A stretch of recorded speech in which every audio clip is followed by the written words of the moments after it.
Hey guys, so today we looked at two more standards in our function unit, and the first one is F2, and it says that you should be able to compare functions. So maybe we compare slopes, maybe we compare y-intercepts, right? If we were comparing y-intercepts, then maybe if we're talking about saving money, who started their account with the most money, right? That kind of thing.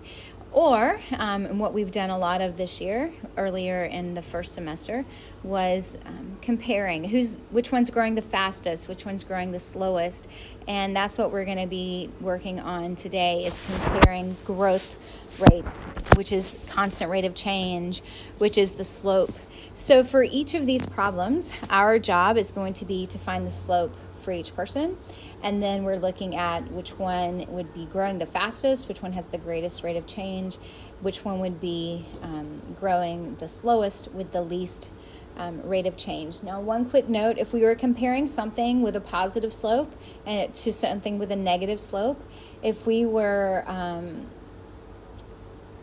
we would be looking at or something with a negative slope period, we would be looking at how fast it grows. We'd have to think about the absolute value, right? If we ignore the sign, because a negative slope is just telling us that it's decreasing, it's going down, the question is how much is it going down each time?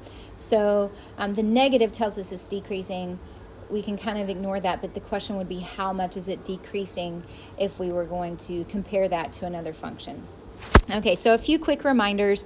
Remember, our slope is delta y over delta x. That's useful when we're looking at tables and graphs. Remember, also on the graphs, we think about it as rise over run.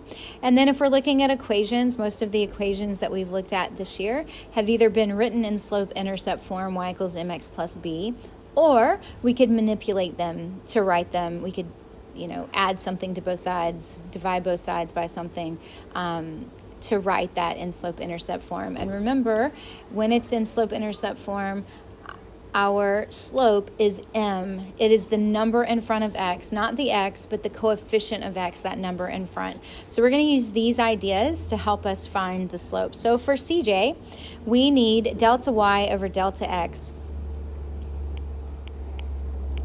And if we look here, my x increased by 2,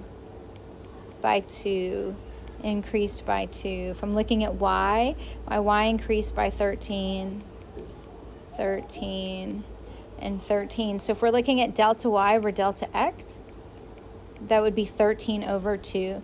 Now remember, we're okay with our slope being a fraction, so 13 over 2 is fantastic. If we're looking at our slope, sometimes when we're comparing them, maybe it's easier to divide, right, and turn that into a decimal so that maybe it's easier for us to compare, depending on your, how much you love fractions. And so 13 divided by 2 is 6.5. So for CJ, his unit rate is 6.5. In this case, if we're looking at his, at the problem, the speed that they run a race, he would be traveling 6.5 miles per hour, okay? But his rate is 6.5. If we look at Holland, well, again, y equals mx plus b. That m, that's the coefficient of x, is our slope. So in this case, my slope is 6, which tells us, actually, that Holland is running 6 miles per hour. And then if we look at Brandon, we need to find 2 points on the line. And remember, the important thing, we're looking for points in the crosshairs. So here are 2 points that I've picked out. And then we're looking for delta y, delta x, rise over run. So here I'm going up. I would have to go up 7 units, so that is plus 7. I'm traveling to the right 1 unit. That is plus 1. So that delta y over delta x, that rise over run, would be 7 over 1, which is 7. So for Brandon, the slope is 7. So we found the slope for each person, but now we need to answer the question, because the question said, or we were asked to find the greatest rate of change, the fastest rate of change, and then the least rate of change, so the slowest one. So in this case, the greatest, which would be the fastest runner in this case, is Brandon. because 7 is bigger than 6 and 6.5. And then the least, the person going the slowest in this case, would be Holland, because 6 is less than 6.5 for CJ and 7 for Brandon.